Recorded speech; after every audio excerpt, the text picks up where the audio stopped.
Thank you for listening to the Good Neighbor Podcast, West Denver. Here's a quick message from our sponsor, LocalWorks Wheat Ridge, provided by its Executive Director, Paige Piper. LocalWorks is a nonprofit organization whose mission is to make Wheat Ridge a more vibrant and sustainable place to live and work. Our mission and action is programming that provides neighborhood revitalization and small business support, keeping and growing the businesses we know and love in Wheat Ridge. In simpler form, we provide connection. Connection to business, connection to community. This is the Good Neighbor Podcast, the place where local businesses and neighbors come together. Here's your host, Meg Smith. Well, hello, everyone. Welcome back to the Good Neighbor Podcast, West Denver. Today, I'm here with Susan Alley from LegalSheild and IDSheild. How are you, Susan? I'm great. How about you? I'm good. Thank you so much for joining me today. I'm excited for you to connect with the neighbors and kind of share what you're doing in the community and for work. So let's start with talking a little bit more about LegalSheild and IDSheild. What are the services that you provide? So LegalSheild provides its members a wide range of legal services such as legal advice, document review, representation in various legal matters. We do like speeding tickets, moving traffic violations. My favorite is will preparation. So we can do their will, their living will, and their healthcare power of attorney and get all those services done.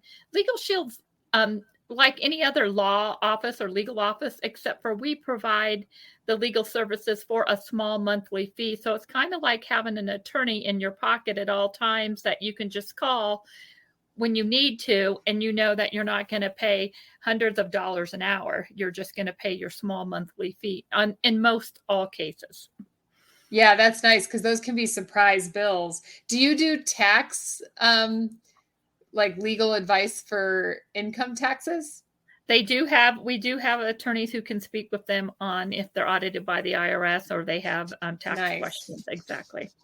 Yeah, we had a situation, I'm asking because it's just happened to us, where from the 2020 tax year, we still hadn't received like our refund, and it's 2023. I mean, what's going on?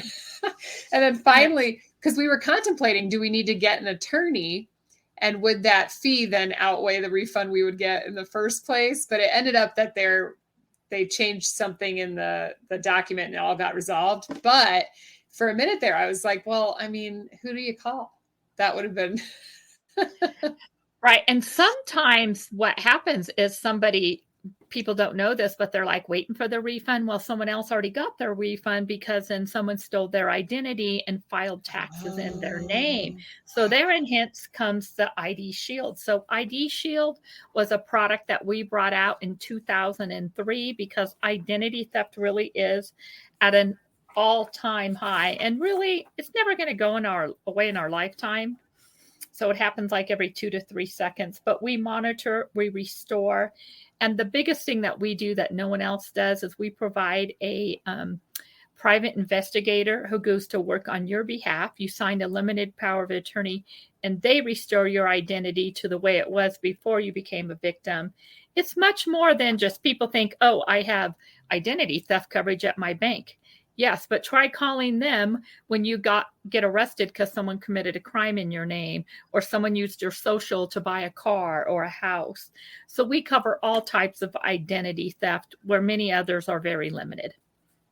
Yeah, I had a client who someone opened a business in another state and it was like the same business name, and the IRS was coming after my client for back taxes, and he had to go through that web of, how to separate himself from the other entity that wasn't his, and eventually got through it. But that's another good example of like needing that kind of concierge, right? That right. And person. It takes a lot of times, many hours of people's time to fix it, and sometimes lots of money. So having a service and a LegalSheild, monthly membership helps protect you on both sides. Yeah. No, I can totally see that value. That's very interesting. So how did you get into this business? This is pretty niche. Well, actually, I had a small business of my own back then, about 12 years ago. It was a janitorial cleaning service, and a lady at church asked me to take a look at the business membership because we also can help businesses. And I thought, okay, fine, I will. It made sense. So I purchased both the business and the personal. And then it was funny, for like 2 years, she hounded me almost every week to take a look at the business. And I really wasn't interested because I had one. So I finally said, okay, I'll go. And then she'll quit bothering me. And I really fell in love with the services and really buying back my time, because I kind of work when I want to work, and it really buys my time back. When I worked at had my own janitorial cleaning business, I had to clean mostly on nights and weekends when they were closed. So this way I buy back my time, and I'm free to do what I need to do and help my family. That's nice to have that flexibility for sure. It to be around when in those evenings and weekends, because that would be very hard on family life. Yes. So tell me why folks use the LegalSheild service versus just hiring one-off attorneys when they need it. Well, for one, it's a lot more affordable at $30 a month, and it covers almost everything that you're going to ever need. Now, there are some areas where it's a 25% discount, but it makes sense. Why would you want to pay $200, $300, $400 an hour when you can pay $29.95 a month and you still have the same access? They're still fully rated, fully licensed attorneys, and you're covered in all 50 states. So. Oh, that's nice. Yeah. So if you're traveling around now, is there a cap on like the number of hours that you're able to use based on the membership? Like if they needed to work 10 hours, but you only had 5, like how does that work? The only where there's a cap is if you are named in a civil lawsuit. It starts out at 60, and every year those hours go up, and they max out at 300, which is pretty much impossible to max that out. That's a lot. But there's if you just want to call and ask a question, I joke and tell people, if you're legally lonely, you can call every day and ask a question, and the attorney's going to call you back. That's nice. Yeah. Okay, good. That makes a lot of sense. So, tell us about, how long have you been with LegalSheild then? For over 21 years.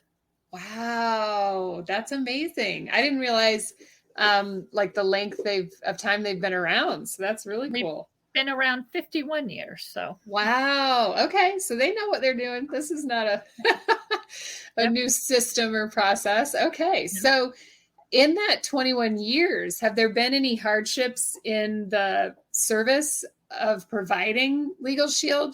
I know COVID impacted a lot of people who are in person. So whenever I ask that question here on this podcast, folks that are in person in that kind of service were heavily impacted. So I don't know if that impacted you or if there were some other hardships that you had to overcome.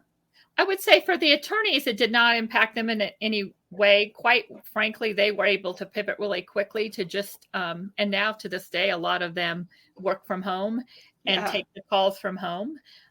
For me, I do a lot of employee benefits on the company side. So we'll go and offer this at cities, counties, hospitals, just a lot of small businesses. Mm-hmm. So maybe that was a little slower during that time because we couldn't meet in person, or we had to learn to do those presentations over Zoom or Teams or one of those platforms, which is a lot harder to do than in person, because in person you get to see each other and it makes more sense, right? When people, even if they're on Zoom, a lot of times they're there, but they're not really listening. They're doing something else in the background. So I would say that's the least, the hardest hardship there was is maybe being able to get out in person, which is funner than Zoom. Yeah. So much better than Zoom. Well, that makes a lot of sense. So what's happening right now in the business? Is there any specials or news or things that people should be aware of that have limited, time type of parameters? Not really time parameters. I just like to tell people we're running into the season where identity theft is at its highest, which is the holidays, and then after that we have tax season. So there's when those thieves are striking and trying to get our information and, open accounts in our name or take over our credit cards. And I like to tell people, just be aware. And if you don't have an identity theft service, get one, because this is the times when they strike, because we're making multiple purchases and we're not paying attention, right? 'Tis the season. Yep. That's good advice. Thank you. So what do? You mentioned, you get out there and you help the local business community. What are you doing otherwise in the community here locally? Well, I'm highly involved in the Parker Chamber where I live, so I'm highly involved in that.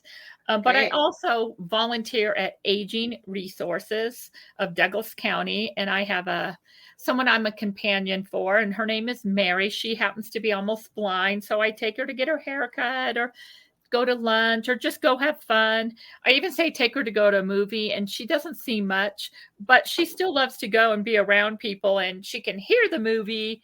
Parts of it she can see, depending on how bright it is in those certain situations. But we've really developed a great friendship over the last 2 years. And I volunteer on the board at the Hospital Foundation Board here in Parker. So I try to be heavily involved.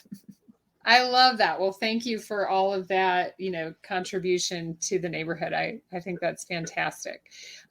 So what are you doing for fun? I know obviously you're supporting Mary and helping her, but do you have any hobbies or fun things that you do when you're not working? I love to do photography. So, I like to go to the mountains and take pictures or hang out with my grandkids or take pictures of them. One of my granddaughters performs at Smoky High School in the Palm Squad. So like to go and watch that. So just whatever the grandkids are doing, try to get involved. Yeah. They're getting teenagers, so they're not so loving to hang out with grandma and grandpa all the time, but that's okay. Yeah. It's seasonal, right? They grow up and have other interests. I totally get it. My kids take up all my spare time in good ways, but that's where I'm at because my kids are little. So I'm just following them around. So that's great. So how should listeners get in touch with you if they want to learn more about, protecting their identity during the holidays or just the general LegalSheild services? Well, of course, I would want you to contact me directly. So you can contact me at susanalley.wearelegalshield.com. And I'm open to phone calls too. So they can call me at 720-291-1207. Or find my Facebook page at Susan Alley, LegalSheild Independent Associate. So there's multiple ways they can contact me. Great. And everyone listening, if you go to gnpwestdenver.com, you can also find her hyperlinks to email and website, etc., because we will post that along with the podcast graphic. And thank you so much for being here, Susan. I really appreciate your time today. Well, thank you for having me. I totally enjoyed it. Thank you for listening to the Good Neighbor Podcast. To nominate your favorite local businesses to be featured on the show, go to gnpwestdenver.com. That's gnpwestdenver.com or call 720-295-9588.